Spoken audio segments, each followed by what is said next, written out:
نور کی برسات ہے برکت مہمان کی، نور کی برسات ہے برکت مہمان کی، آؤ ہم سمیٹ لیں یہ رحمت رمضان کی، آؤ ہم سمیٹ لیں یہ رحمت رمضان کی، آؤ ہم سمیٹ لیں یہ رحمت رمضان کی۔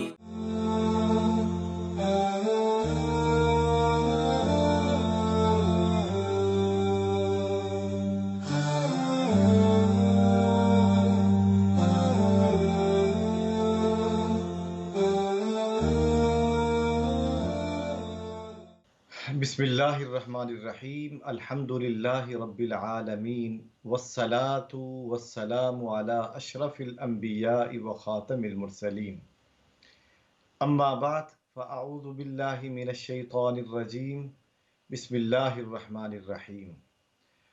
وقال تعالی فی کتابہ الحکیم، شہر رمضان الذی انزل فیہ القرآن، صدق اللہ العظیم۔ اللہم صلی علی سیدنا و مولانا محمد وعلی آل سیدنا و مولانا محمد و اصحاب سیدنا و مولانا محمد وبارک وسلم علیہ۔ محترم ناظرین، رمضان کا دوسرا عشرہ آج سے شروع ہو چکا ہے، اور اس کے بارے میں ارشاد ہے کہ جب یہ دوسرا عشرہ آتا ہے تو پھر انسان کو استغفار کرنی چاہیے،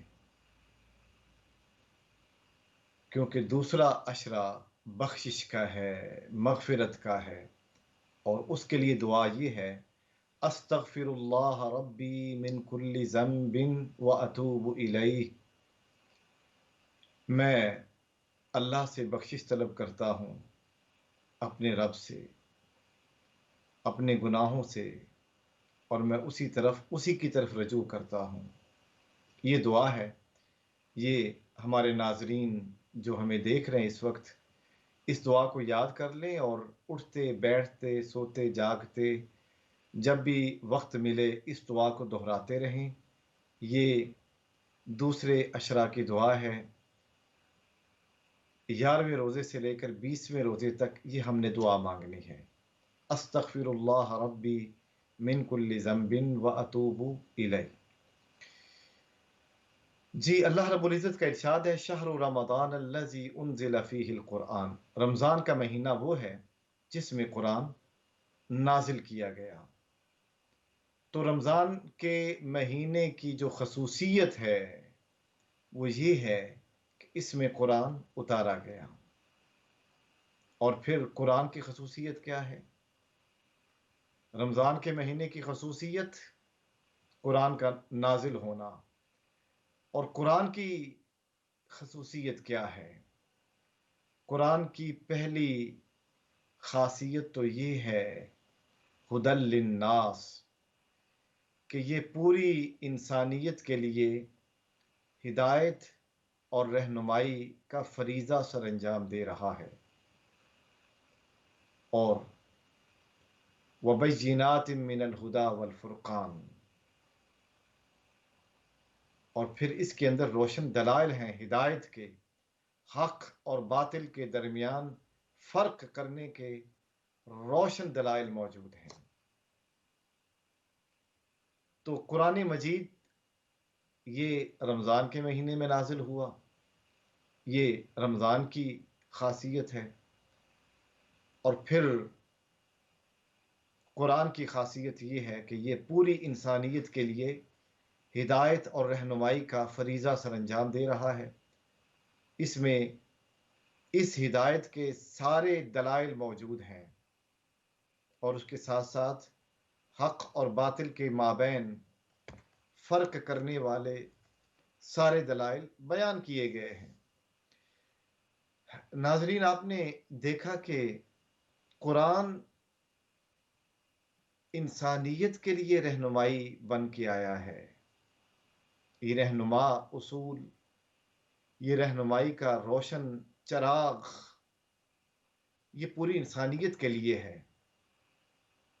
صرف اہل اسلام کے لیے نہیں، گویا کہ رمضان کا مہینہ انسانیت کا مہینہ ہے۔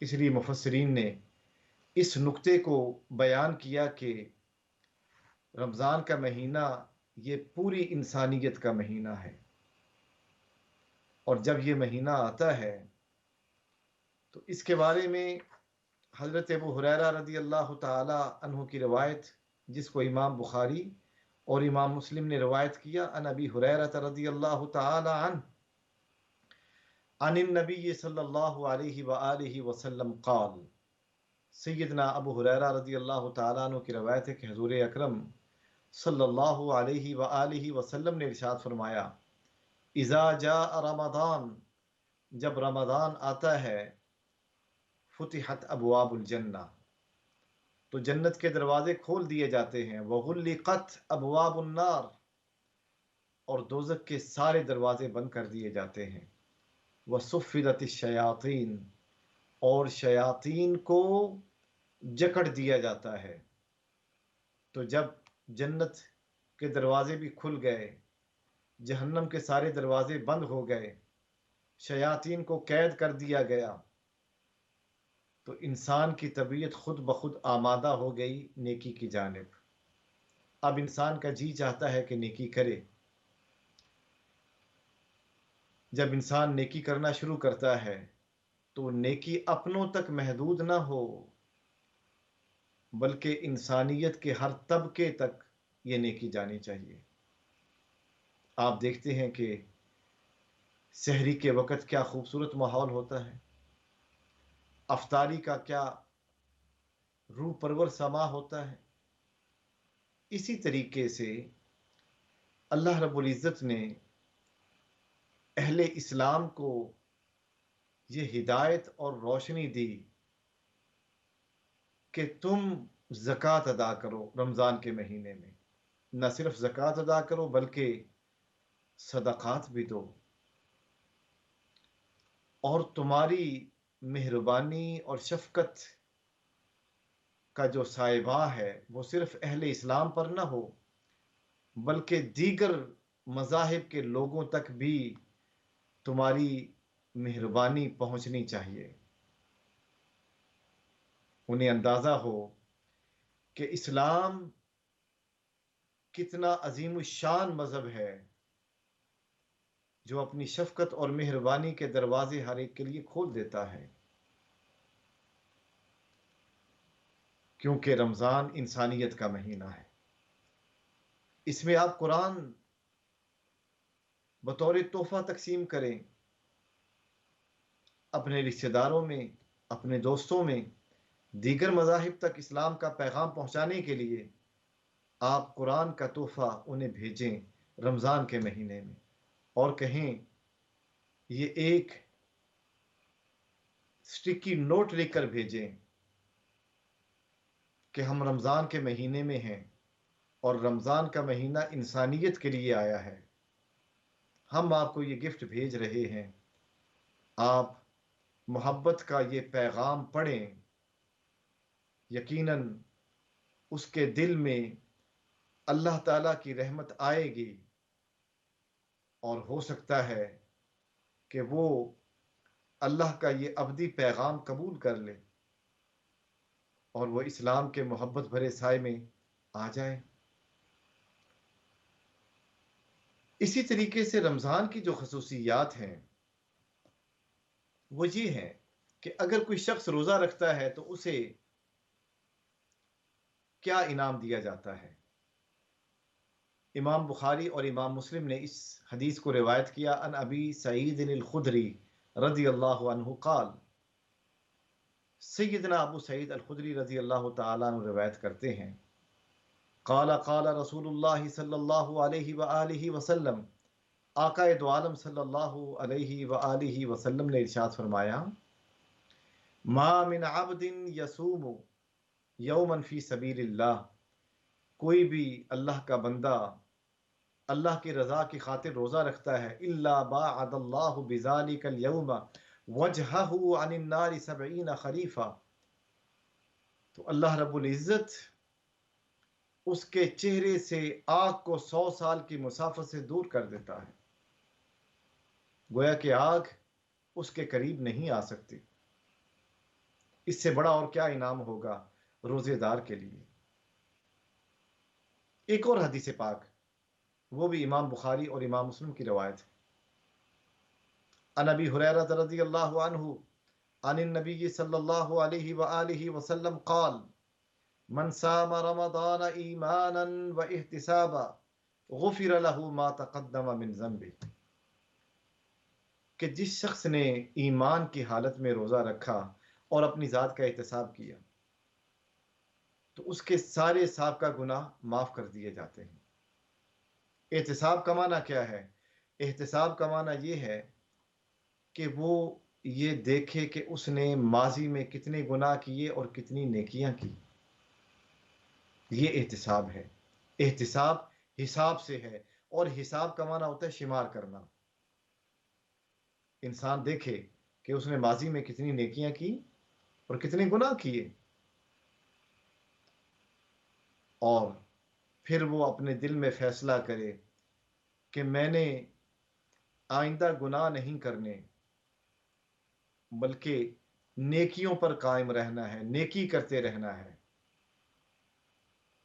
یہ احتساب ہے۔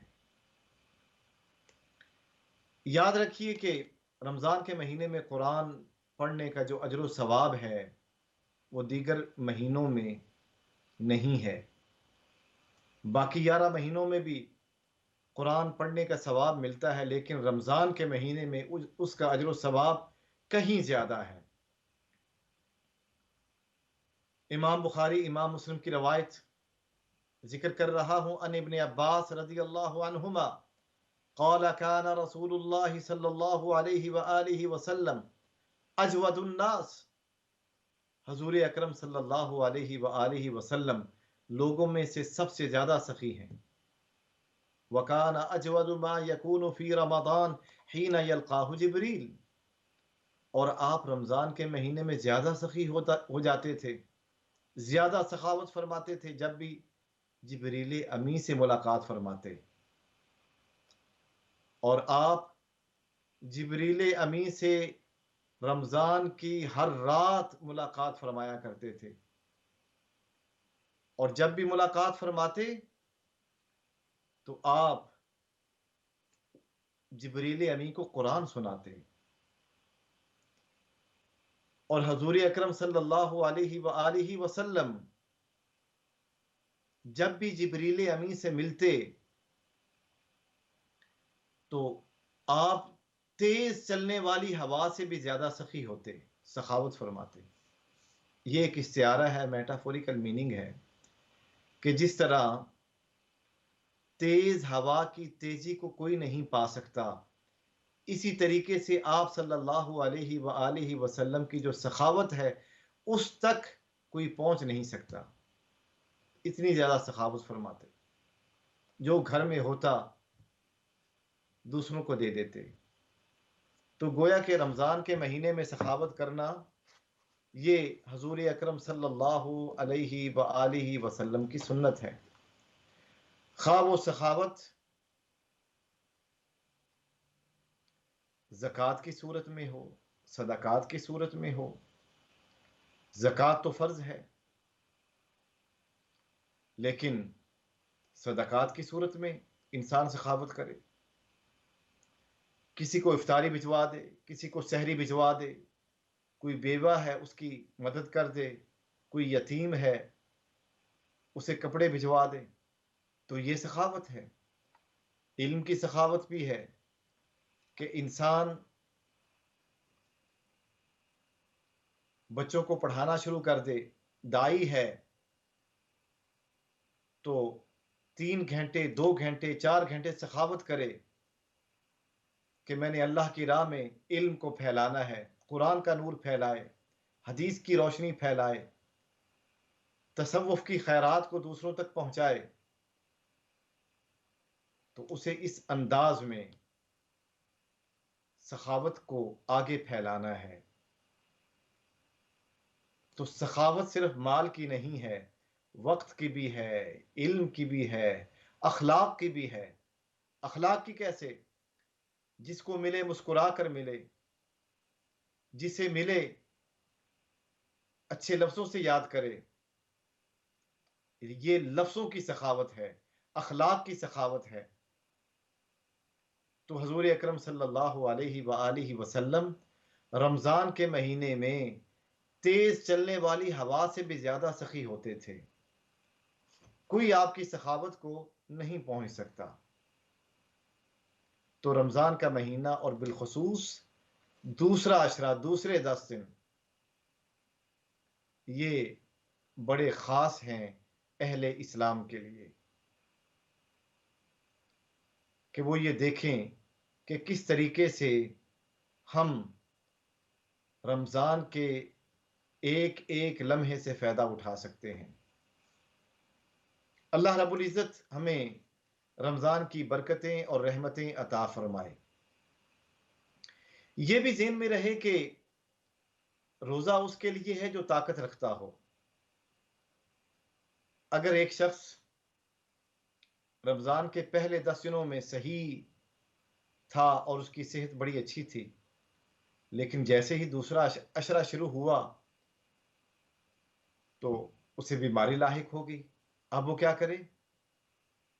اگر اسے بیماری لاحق ہو گئی دوسرے عشرے میں تو پھر وہ روزہ نہ رکھے، کیونکہ قرآن کا ارشاد ہے فَمَنْ كَانَ مِنْكُمْ مَرِيضًا، جو تم میں سے بیمار ہو، بیماری کی حالت میں ہو، تو جو بیماری کی حالت میں ہو وہ اس وقت تک انتظار کرے جب تک وہ صحیح ہو جائے، اللہ تعالیٰ اسے صحت عطا فرمائے، وہ اپنا علاج کروائے، اور جب اسے صحت کی نعمت مل جائے تو پھر جتنے روزے اس نے رمضان کے چھوڑے ہیں وہ باقی دنوں میں رکھ لے۔ اسی طریقے سے کوئی شخص ابتدائے رمضان میں اپنے شہر میں تھا، اپنے ملک میں تھا، لیکن جیسے ہی رمضان کا دوسرا عشرہ شروع ہوا اس نے سفر کا ارادہ کر لیا۔ یو کے میں تھا، اس نے امریکہ جانے کے بارے میں نیت باندھ لی، ارادہ کیا، کینیڈا جانے کا ارادہ کیا، پاکستان جانے کا ارادہ کر لیا اس نے۔ تو جب وہ حالت سفر میں ہے تو پھر وہ روزہ نہ رکھے، جب وہ مقیم ہو جائے تو پھر وہ روزہ رکھے، جب وہ کسی دوسرے شہر پہنچ جائے صحیح سالم تو پھر وہ روزہ رکھ سکتا ہے۔ اور حالت سفر میں جو اس نے روزہ چھوڑا ہے سال کے باقی دنوں میں جب وہ چاہے وہ روزے رکھ سکتا ہے۔ اسی طریقے سے اگر کوئی روزہ رکھنے کی طاقت نہیں رکھتا تو پھر وہ فدیہ دے دے۔ بیمار ہے، دائم المریض، جو ہمیشہ بیمار رہتا ہو، یا وہ بوڑھا ہو گیا، ہماری کوئی بہن، ہماری کوئی ماں، ہمارے کوئی بزرگ جو اس حالت میں ہیں، 80 سال کی عمر ہو گئی، 70 سال کی عمر ہو گئی، یا مرض ایسا ہے کہ روزہ رکھنے میں مانع ہے کہ انسان اس کی موجودگی میں روزہ نہیں رکھ سکتا، اب وہ کیا کرے؟ اب وہ فدیہ دے گا۔ فدیہ کیا ہے؟ ایک ٹائم کا کھانا ہے، ایک ٹائم کا کھانا ریزنیبل۔ اور اس میں پھر یہ بھی دیکھا جاتا ہے کہ آیا وہ کس علاقے میں رہتا ہے۔ ہم یہ نہیں دیکھتے کہ ہم کس علاقے میں رہتے ہیں، وہ اپنا علاقہ دیکھے۔ اگر وہ غریب علاقے میں رہتا ہے اور وہ خود غریب ہے تو ایک غریب کا کھانا کتنا ہے؟ 5 پاؤنڈ، 7 پاؤنڈ۔ اگر وہ پوش علاقے میں رہتا ہے، اچھا علاقہ ہے، اور وہ خود کھانا کھانے جائے تو ایک ٹائم کا کھانا کتنے پاؤنڈ میں کھاتا ہے؟ 10 پاؤنڈ میں یا 20 پاؤنڈ میں؟ تو اس حساب سے وہ فدیہ دے گا، اس کا فدیہ اس طریقے سے شمار کیا جائے گا۔ اور یہ بھی ذہن میں رہے کہ جب وہ فدیہ دینا چاہتا ہے تو پھر وہ یہ نہ دیکھے کہ وہ پاکستان میں بھیج رہا ہے تو اب وہ پاکستان کا حساب کرے گا، کیونکہ پاکستان میں تو 100 150 روپے میں بھی اچھا کھانا مل جاتا ہے، 200 روپے میں اچھا کھانا مل جاتا ہے، تو وہ 1 پاؤنڈ بنے گا۔ تو آپ جہاں رہتے ہیں وہاں رہنے کا اعتبار ہوگا، آپ UK کے اعتبار سے فدیہ ادا کریں گے، امریکہ کے اعتبار سے فدیہ ادا کریں گے، نہ کہ پاکستان کے اعتبار سے۔ ہاں، آپ اپنا فدیہ پاکستان بھیج سکتے ہیں، آپ اپنا فدیہ کسی اور ملک میں بھیج سکتے ہیں، لیکن یہ نہیں ہوگا کہ آپ اس ملک کے اعتبار سے فدیہ ادا کریں گے، بلکہ آپ جہاں رہتے ہیں، جس ملک میں رہتے ہیں، اس ملک کے اعتبار سے آپ کو فدیہ ادا کرنا ہوگا۔ اسی طریقے سے زکوٰۃ کے حوالے سے میں یہ عرض کرتا چلوں کہ یہ سال میں ایک مرتبہ اہل اسلام کے اوپر جو صاحب نصاب ہوں یہ فرض ہوتی ہے 2.5% اس نے زکوٰۃ ادا کرنی ہوتی ہے۔ اگر آپ ہر سال رمضان میں زکوٰۃ ادا کرتے ہیں تو پھر آپ رمضان میں زکوٰۃ ادا کریں گے، اگر آپ ہر سال شعبان میں زکوٰۃ ادا کرتے ہیں تو پھر شعبان میں زکوٰۃ ادا کریں۔ لیکن عمومی طور پر مسلمان رمضان کے مہینے میں زکوٰۃ ادا کرتے ہیں، وہ اس لیے کہ رمضان کے مہینے میں زکوٰۃ کی ادائیگی کا زیادہ اجر و ثواب ہے۔ ویسے تو یہ فرض ہے، جو بھی ادا کرے گا اسے اجر و ثواب عطا کیا جائے گا، لیکن ایک رمضان کے مہینے کا اجر و ثواب اور ایک زکوٰۃ کی ادائیگی کا اجر و ثواب، یہ دونوں ثواب ملتے ہیں تو اللہ رب العزت اس انسان کو مزید اپنی رحمت کا سایہ عطا فرما دیتے ہیں۔ تو محترم ناظرین، رمضان کا مہینہ ایک تو قرآن کا مہینہ ہے اور اس میں انسان روزے رکھتا ہے، تراویح کی نماز ادا کرتا ہے، صدقہ و خیرات کرتا ہے اور اس کے ساتھ زکوٰۃ ادا کرتا ہے، کیونکہ غرباء، مساکین، فقراء اس مہینے میں امراء کی طرف دیکھتے ہیں، ان لوگوں کی طرف دیکھتے ہیں جنہیں اللہ رب العزت نے اپنا فضل عطا کیا ہے، بے شمار دولت عطا کی ہے، اور پھر دیکھنا یہ ہے کہ کون دولت مند فقراء کا خیال رکھتا ہے۔ یہ آزمائش بھی ہے، دولت آزمائش ہے کہ اللہ تعالیٰ آزماتا ہے اپنے بندوں کو کہ کون زکوٰۃ دے کر اس آزمائش پہ پورا اترتا ہے۔ تو ہمیں اللہ کے دی ہوئی نعمتوں میں سے کچھ نعمتیں دوسروں میں تقسیم کرنی ہیں، کیونکہ نعمت کا شکر ادا کرنے سے نعمتوں میں اضافہ ہوتا ہے، اور نعمتوں کا شکر نہ ادا کرنے سے نعمتوں میں کمی ہو جاتی ہے۔ آئیے ہم مل کر رمضان کی نعمت کا شکر ادا کریں، اپنی صحت کی نعمت کا شکر ادا کریں۔ دولت بھی ایک نعمت ہے اور زکوٰۃ دے کر اس نعمت کا شکر ادا کریں، اور جب ہم مال اللہ کے راہ میں دیتے ہیں تو پھر وہ مال پاک بھی ہو جاتا ہے اور مال میں اضافہ ہونا بھی شروع ہو جاتا ہے۔ اللہ رب العزت ہمیں زکوٰۃ کی ادائیگی کرنے کی توفیق عطا فرمائے اور رمضان کے روزے رکھنے کی توفیق عطا فرمائے جو باقی روزے رہ گئے ہیں، اور باقی ایام میں اللہ رب العزت ہمیں قرآن مجید سننے، تراویح پڑھنے، تہجد کی نماز، یہ رمضان میں بڑی فضیلت رکھتی ہے کہ جب انسان سحری کے وقت اٹھتا ہے صبح کی اوقات میں، تو سحری کھانے سے پہلے اگر وہ 2 رکعت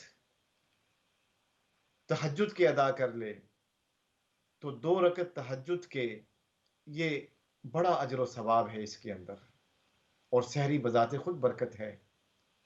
حضور اکرم صلی اللہ علیہ وآلہ وسلم نے ارشاد فرمایا تسحروا فإن فی السحور برکہ، کہ تم سحری کرو، سحری میں بھی برکت ہوتی ہے۔ اللہ رب العزت ہمیں رمضان کی برکتیں حاصل کرنے کی توفیق عطا فرمائے۔ ایک مختصر سی بریک اور اس کے بعد پھر ہم آپ کے ساتھ ہوں گے انشاءاللہ۔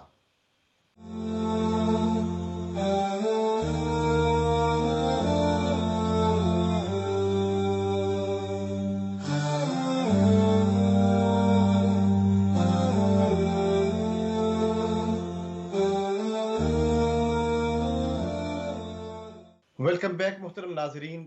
بریک پر جانے سے پہلے رمضان کی فضیلت، اہمیت اور کچھ رمضان کے مسائل کو بیان کیا گیا۔ ابھی آپ کال کر کے اپنے سوالات پوچھ سکتے ہیں، کال اوپن ہو چکی ہیں۔ آپ رمضان کے متعلق، زکوٰۃ کے متعلق اور دیگر جو ضروری مسائل ہیں، آپ کال کر کے اپنے سوالات پوچھ سکتے ہیں۔ ہماری کوشش ہوگی قرآن و حدیث کی روشنی میں ان کے جوابات دیے جائیں۔ ایک روزہ دار کے لیے ضروری ہے کہ وہ نہ صرف ظاہری طور پر روزہ کا ادب کرے بلکہ باطنی طور پر بھی روزے دار کو با ادب ہونا چاہیے۔ ایک شخص روزہ رکھتا ہے، سارا دن بھوکا پیاسا رہتا ہے، لیکن اس کے اخلاق میں کمی نہیں۔ ابھی ایک لائیو کال ہم لیتے ہیں۔ جی السلام علیکم ورحمۃ اللہ وبرکاتہ۔ وعلیکم السلام ورحمۃ اللہ وبرکاتہ۔ مولانا صاحب، سب سے پہلے آپ کو، آپ کے پورے عملے کو، پوری امت مسلمان کو میری اور میرے اہل خانہ کی طرف سے بہت بہت سلام، دعا، پیار۔ اللہ تعالیٰ اپنے نبی پاک صلی اللہ علیہ وسلم کے صدقے سے پوری امت مسلمان کو حفظ و امان میں رکھے۔ آمین۔ اللہ تعالیٰ ہر ایک کو رزق حلال کمانے، کھانے اور کھلانے کی توفیق عطا فرمائے۔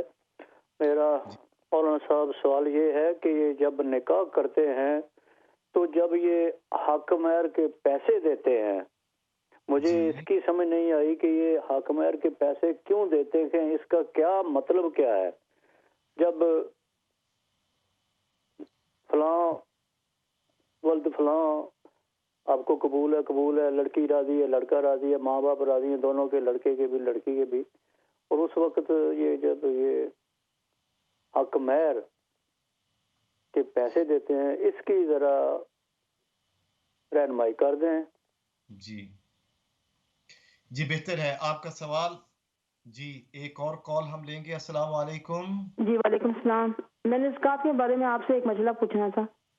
جی پوچھیے۔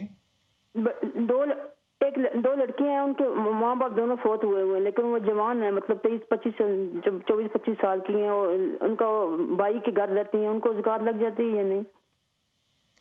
جی ٹھیک ہے، انشاءاللہ اس کا جواب دیتے ہیں انشاءاللہ۔ جی پہلے سوال کی طرف آتے ہیں کہ حق مہر کی رقم کیوں دی جاتی ہے۔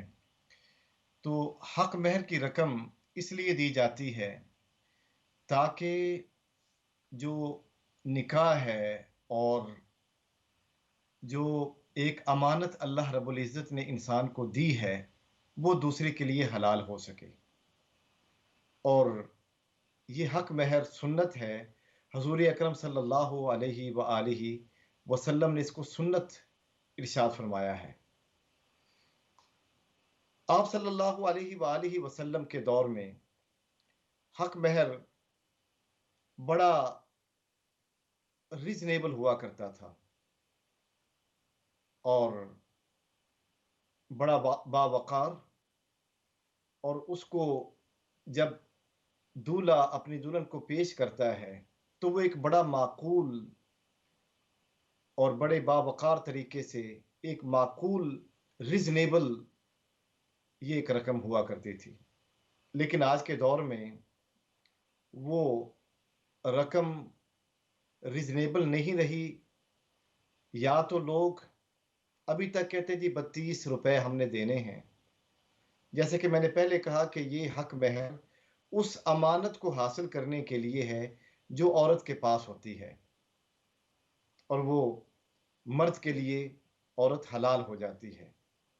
یہ حق مہر اس لیے دیا جاتا ہے، اور یہ سنت ہے آپ صلی اللہ علیہ وآلہ وسلم کی۔ لیکن یہ حق مہر کتنا ہونا چاہیے؟ 10 دراہم ہونا چاہیے، 10 دینار ہونا چاہیے، یہ یا انسان کی حیثیت کے مطابق ہونا چاہیے؟ تو اکثر فقہا نے لکھا ہے کہ انسان کی حیثیت کے مطابق یہ حق مہر ہونا چاہیے۔ اگر انسان غریب ہے تو اپنے سٹیٹس کے مطابق وہ حق مہر دے گا، اگر امیر ہے تو پھر وہ اپنے لیول کے مطابق دے گا۔ لیکن معاشرے میں دیکھا یہ گیا ہے کہ ہم بسا اوقات اتنا حق مہر دے دیتے ہیں کہ جو دوسرے لوگ ہیں وہ پریشان ہو جاتے ہیں کہ اگر ہم نے اتنا حق مہر نہ دیا تو معاشرے میں ہماری ناک کٹ جائے گی۔ تو حق مہر اتنا دینا چاہیے جو درمیانے درجے کا ہو، تاکہ ایک غلط روایت نہ پڑے اور ہر انسان اس کو اچھے طریقے سے ادا کرتا رہے۔ تو یقیناً مسئلے کی نوعیت واضح ہو چکی ہے کہ حق مہر اس لیے دیا جاتا ہے جو امانت عورت کے پاس ہے وہ حلال ہو جائے مرد کے لیے، اور یہ سنت ہے آپ صلی اللہ علیہ وآلہ وسلم کی۔ دوسرے سوال کی جانب آتے ہیں کہ 2 بچے جوان ہیں اور ان کے پاس اور کچھ نہیں ہے اور وہ کسی کے گھر میں رہتے ہیں، تو یقیناً وہ فقیر کے زمرے میں آ جاتے ہیں۔ انسان جوان بھی ہو، وہ تھوڑا بہت کماتا بھی ہو، لیکن وہ سفید پوش ہوتا ہے، وہ کسی کے سامنے ہاتھ نہیں پھیلاتا، اس لیے کہ اگر میں ہاتھ پھیلاؤں گا تو میری عزت کہاں رہ جائے گی معاشرے میں۔ اور ایسے لوگوں کے بارے میں اللہ رب العزت کا ارشاد ہے لا یسألون الناس الحافا، کہ وہ لوگوں سے لپٹ کر نہیں مانگتے، وہ لوگوں کے سامنے ہاتھ نہیں پھیلاتے۔ تو ایسے جو غریب جو معاشرے میں رہتے ہیں ان کو زکوٰۃ دینا جائز ہے۔ جب آپ زکوٰۃ دینے لگیں تو سب سے پہلے اپنے غریب رشتہ داروں کو دیکھیں کہ کیا آپ کے رشتہ داروں میں کوئی غریب تو نہیں ہے۔ آپ کو 2 ثواب ملیں گے، ایک زکوٰۃ دینے کا ثواب اور ایک غریب رشتہ دار کو زکوٰۃ دینے کا ثواب۔ عموماً یہ ہوتا ہے کہ ہم اپنے رشتہ داروں کو اگنور کر جاتے ہیں، ہم کہتے ہیں کہ اچھا رشتہ دار ہے دیکھ لیں گے بعد میں۔ لیکن اللہ رب العزت کا ارشاد ہے لیس البر ان تولوا وجوہکم قبل المشرق والمغرب، نیکی یہ نہیں کہ اپنے چہرے کو مشرق اور مغرب کی جانب پھیر لو، ولکن البر من آمن باللہ والیوم الآخر والملائکۃ والکتاب والنبیین، لیکن نیکی تو یہ ہے کہ انسان ایمان لائے اللہ پر، اس کے انبیاء پر، آخرت کے دن پر، اور پھر وآت المال علی حبہ ذوی القربیٰ، اور اپنا مال دے اللہ کی محبت میں اپنے قریبی رشتہ داروں کو۔ یہ ہے اصل نیکی، قریبی رشتہ داروں کو زکوٰۃ دینا، یہ نیکی کا کمال درجہ ہے۔ تو آپ ان 2 نوجوانوں کو میری بہن زکوٰۃ دے سکتی ہیں، یہاں تک کہ وہ اپنے پاؤں پر کھڑے ہو جائیں، اس قابل ہو جائیں کہ وہ زندگی کی دوڑ میں آگے بڑھ سکیں، اس وقت تک آپ زکوٰۃ دیں۔ یہ بھی ہوتا ہے کہ بسا اوقات گھر میں ایک بہن ہے وہ مالدار ہے اور بھائی غریب ہیں، شادی ہو گئی بہن کی، وہ پھر بھی مالدار ہے، اچھی نوکری کرتی ہے، لیکن اس کے بھائی جو ہیں وہ غریب ہیں، وہ کما نہیں سکتے کسی وجہ سے، یا انہیں نوکری نہ مل پائی، تو آپ اس وقت تک وہ بہن ان بھائیوں کی مدد کرتی رہے جب تک کہ انہیں نوکری مل جائے، اپنے پاؤں پر کھڑے ہو جائیں۔ جب وہ اپنے پاؤں پر کھڑے ہو جائیں گے تو پھر آپ انہیں زکوٰۃ نہ دیجیے بلکہ کسی اور کو دینا شروع کر دیں آپ۔ سوالات سے پہلے میں عرض کر رہا تھا کہ روزہ جو ہے یہ ڈھال ہے گناہوں کے سامنے۔ اس لیے سیدنا ابو ہریرہ رضی اللہ تعالی عنہ کی روایت ہے، قال قال رسول اللہ صلی اللہ علیہ وآلہ وسلم، اللہ کے رسول صلی اللہ علیہ وآلہ وسلم نے ارشاد فرمایا، اور آگے حدیث قدسی ہے، قال اللہ عز وجل، اللہ تعالیٰ ارشاد فرماتے ہیں۔ یاد رکھیے ایک حدیث قدسی ہوتی ہے اور ایک قرآن ہوتا ہے۔ حدیث قدسی میں الفاظ اور معانی دونوں اللہ کی جانب سے ہوتے ہیں، اور حدیث میں معانی اللہ کی جانب سے ہوتے ہیں اور الفاظ نبی پاک صلی اللہ علیہ وآلہ وسلم کے ہوتے ہیں۔ اور قرآن کیا ہے؟ قرآن میں بھی معانی اور الفاظ اللہ کی جانب سے ہوتے ہیں۔ تو پھر حدیث قدسی اور قرآن میں فرق کیا ہوا؟ حدیث قدسی اور قرآن میں فرق یہ ہے کہ قرآن ہم نماز میں پڑھ سکتے ہیں جبکہ حدیث قدسی ہم نماز میں نہیں پڑھ سکتے، یہ فرق ہے بس۔ تو حدیث قدسی ہے، قال اللہ عز وجل، اللہ کا ارشاد ہے، کل عمل ابن آدم لہ الا الصیام، ابن آدم کا ہر عمل اس کے لیے ہے مگر روزہ، فإنہ لی وأنا اجزی بہ، روزہ میرے لیے ہے اور اس کا بدلہ بھی میں خود دیتا ہوں۔ اور ایک روایت میں یوں ہے کہ وہ انا اجزا بہ، میری ذات اس کے لیے بدلہ بن جاتی ہے۔ کیا مطلب؟ کہ قیامت کے دن سارے حجابات اٹھا دیے جائیں گے اور روزہ دار کو کہا جائے گا کہ اب اللہ کی ذات تمہارے سامنے ہے اور تم بے حجاب اس کا دیدار کر سکتے ہو۔ فَإِذَا كَانَ يَوْمُ صَوْمِ أَحَدِكُمْ فَلَا يَرْفُثْ وَلَا يَسْخَبْ، جب تم میں سے کسی کا روزہ ہو تو وہ فسق و فجور والے کام نہ کرے، وہ شور و غوغا نہ کرے، پرسکون طریقے سے اپنا دن گزارے، روزے کی کیفیات سے گزرے۔ فَإِنْ صَابَّهُ أَحَدٌ أَوْ قَاتَلَهُ فَلْيَقُلْ إِنِّي صَائِمٌ، اگر کوئی سے گالی دے، لڑائی جھگڑا کرے اس کے ساتھ، تو وہ یہ کہے میں روزے سے ہوں۔ وَالَّذِي نَفْسُ مُحَمَّدٍ بِيَدِهِ، اس ذات کی قسم جس کے قبضہ قدرت میں مجھ محمد کی جان ہے، لَخَلُوفُ فَمِ الصَّائِمِ أَطْيَبُ عِندَ اللَّهِ مِن رِيحِ الْمِسْكِ، کہ روزے دار کے منہ کی خوشبو اللہ کے نزدیک کستوری کی خوشبو سے زیادہ خوشبودار ہے۔ لِلصَّائِمِ فَرْحَتان، روزہ دار کے لیے دو خوشیاں ہیں، ایک خوشی اس وقت اسے ملتی ہے جب وہ افطار کرتا ہے، اور دوسری خوشی اس وقت ملتی ہے جب وہ قیامت کے دن اپنے رب سے ملے گا، رب کا دیدار کرے گا، تو اسے بڑی خوشی حاصل ہوگی۔ اس سے بڑا اور کیا انعام ہوگا روزے دار کے لیے؟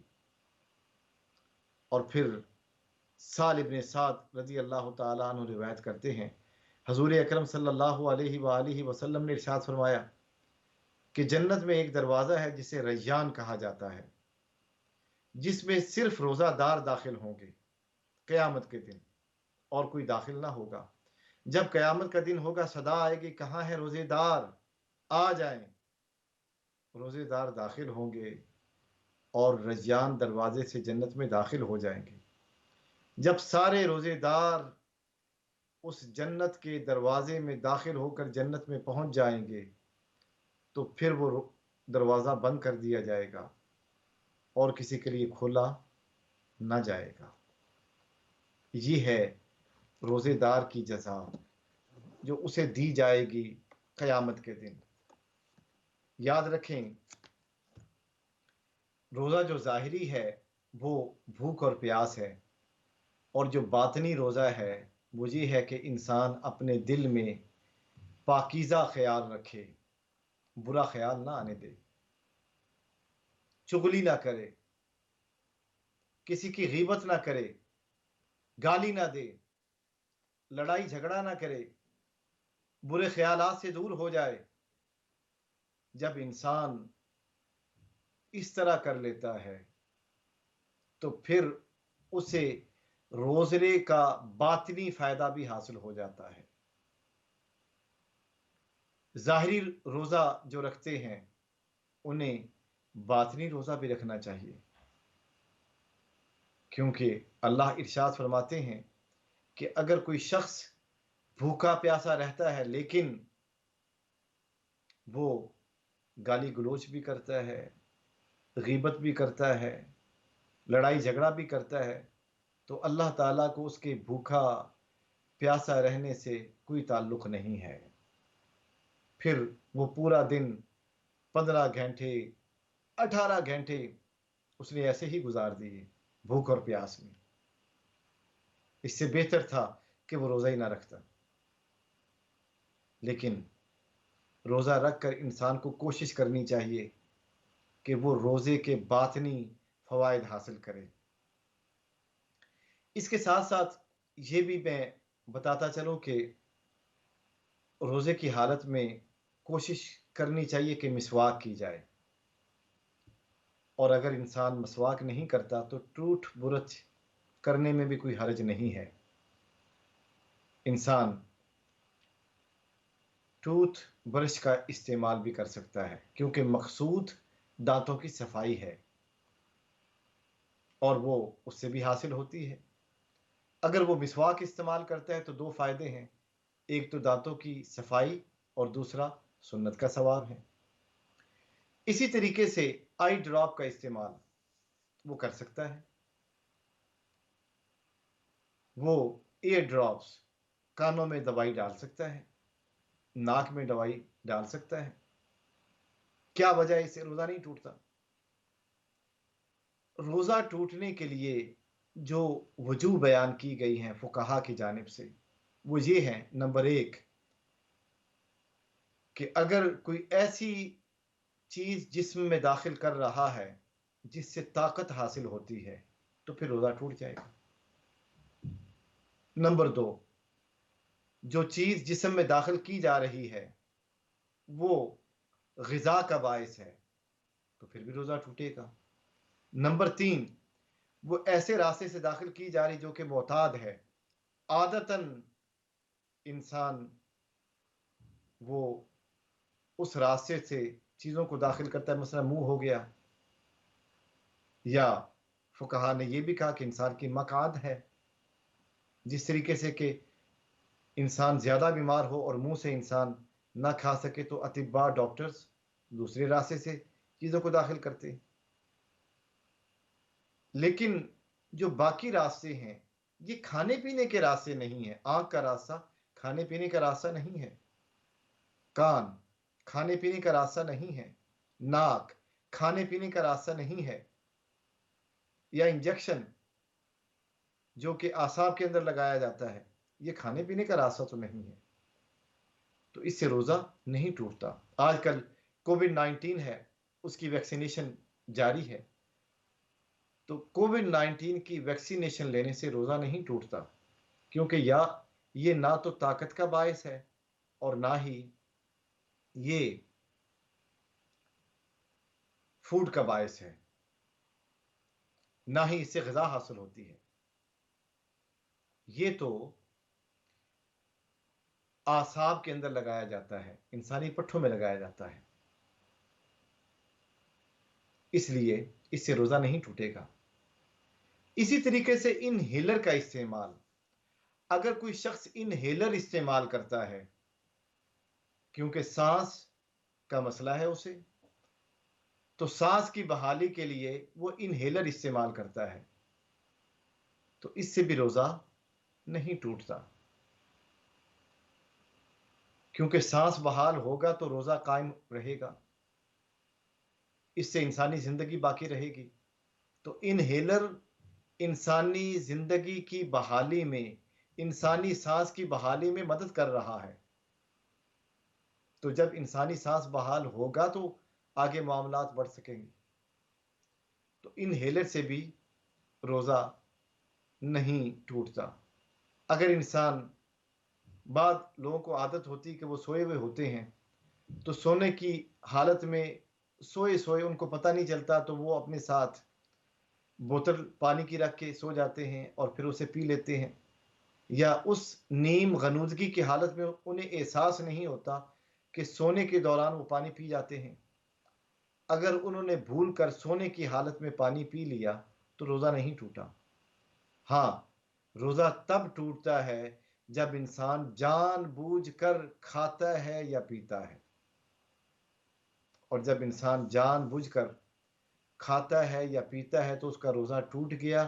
اب اس پر 2 مہینے کے روزے فرض ہو گئے، 2 مہینے کے وہ روزے رکھے گا۔ تو یہ اصول ہے کہ اگر بھول کر کچھ ہو گیا تو پھر روزہ نہیں ٹوٹا، اگر جان بوجھ کر کیا تو پھر روزہ ٹوٹ گیا۔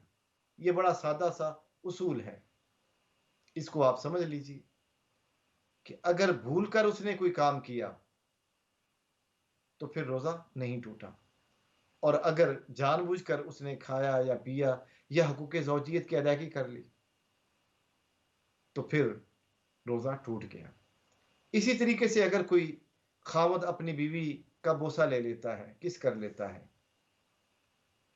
تو جسٹ کس کرنے سے، بوسہ لینے سے روزہ نہیں ٹوٹتا، لیکن روزے کی حالت میں احتیاط کرنی چاہیے تاکہ انسان جو ہے وہ اس حالت تک نہ پہنچے کہ جس کے بعد انسان کا روزہ سلامت نہ رہے۔ اسی طریقے سے جب انسان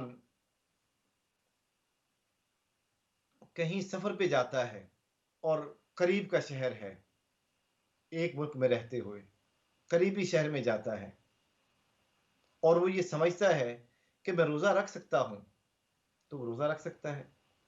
لندن سے چلا، اس نے کہا برمنگم جانا ہے،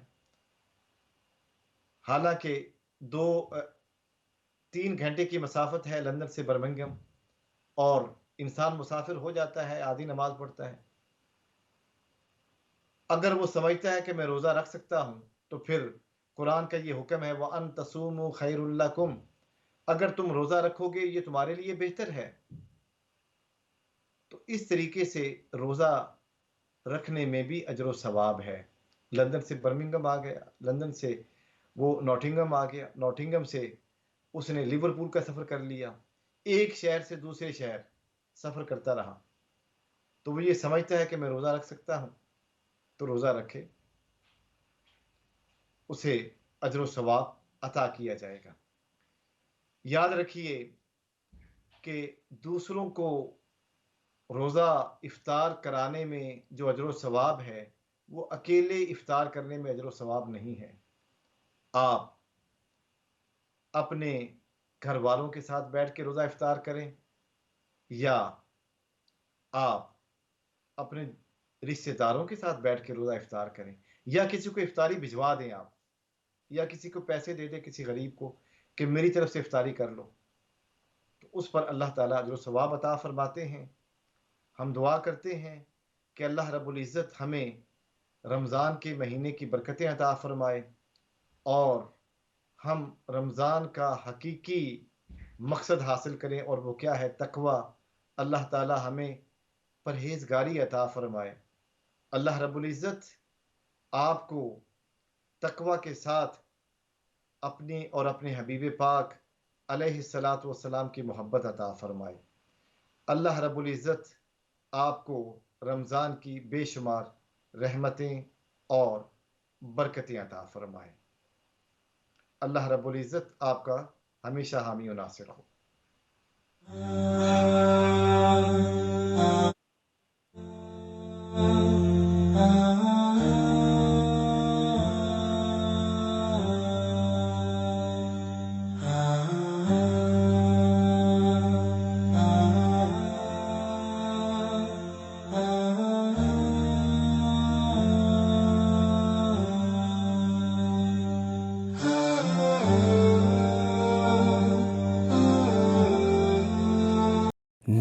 کی برسات ہے برکت مہمان کی، نور کی برسات ہے برکت مہمان کی، آؤ ہم سمیٹ لیں یہ رحمت رمضان کی، آؤ ہم سمیٹ لیں یہ رحمت رمضان کی، آؤ ہم سمیٹ لیں یہ رحمت رمضان کی۔